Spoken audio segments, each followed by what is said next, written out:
Magandang hapon po. Ako po si Malin Manalo. Boundaries Malin Lomi House po. Ako po yung may-ari ng Boundaries Malin Lomi House. 27 years ago na ho. Naglumian po ako dati sa Talaibon. Barangay Talaibon. Tapat ho ng pabrika yung bahay namin dati. Bali ho'y naka 10 years din ho akong may lumian. Ngayon ho, nagsarado yung pabrika. May pabrika ho dati dyan. Medyo tumumal na po kasi noon ho, hindi naman katulad ngayon, noong taon nung una. Yun, nagtinda na ho ako sa Maynila. Tapos, nung mag-pandemic ho, yan, naisipan ko na uling ng mga anak ko na magtayo ulit ng lumian. 3 taon na po noong December, pero okay naman.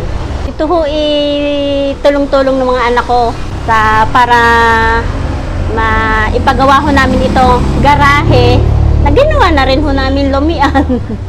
Medyo maganda ho, nakakadami ho kami. Pero pag wala hong mga ganitong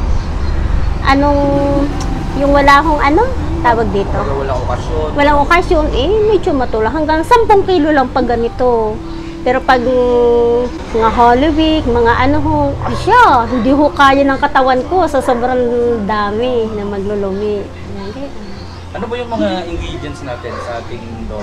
Lang, bola-bola, ribosado, giniling, atay, chicharon. Ano yung naging tulong sa'yo nitong lomi? Naku, malaki ho. Kasi ho yung mga anak ko na kahit may asawa na, hindi naman ho perming nandito sa bahay. Pero malimit ho, di sila dito nakatira, lalo na ho pag may pasok. Dito sila naka-stay, yung mga anak ko na may pamilya na. Hindi ko na ho sila kinukuhanan ng panggasto sa share sa pagkain. Dito ko na ho sila dito na ho lahat ko sa kita sa lumian. Saka yung anak ko napasok ng college yan. Kumusta yung una mong simula hanggang? Nung una kong simula, sobrang boom agad. Kasi kilala na rin naman nila ako ng mga taga rito na sadyang maglulumi. Ayan. Kaya nung start ko, ay talagang boom agad. Sumuko ho yung katawan ko. Dire-diretso na ho yun. Ilang buwan, taon. Hanggang sa medyo dumami na ho maglulumi dito. Sobrang dami. Pero nung ako yung mag-start, marami na rin. Madami hong dumadayo din. Madami naman din. Speaking of dumadayo, mga sa Ambayan, taga-saan yung mga bukod dito sa taga-Ibaan? Marami hong taga Maynila, Bulacan. Kaya mga riders ay napakadami. Tsaka yung mga nagbabakasyon hong galing Maynila na papunta dito, yun hong ilang beses na pabalik-balik din, ganyan.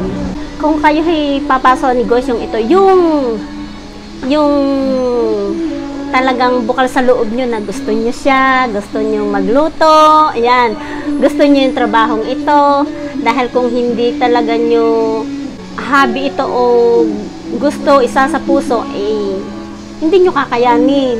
Sobrang pagod kasi ako lahat ang nagluluto, lahat. Pati ho mga ingredients, lahat. Ako lahat ho. Makakatulong kayong asawa ko, mga anak ko, yun. Inihikayat ko po yung aking mga customer at saka yung mga hindi pa nakakapunta dito sa aking lumian.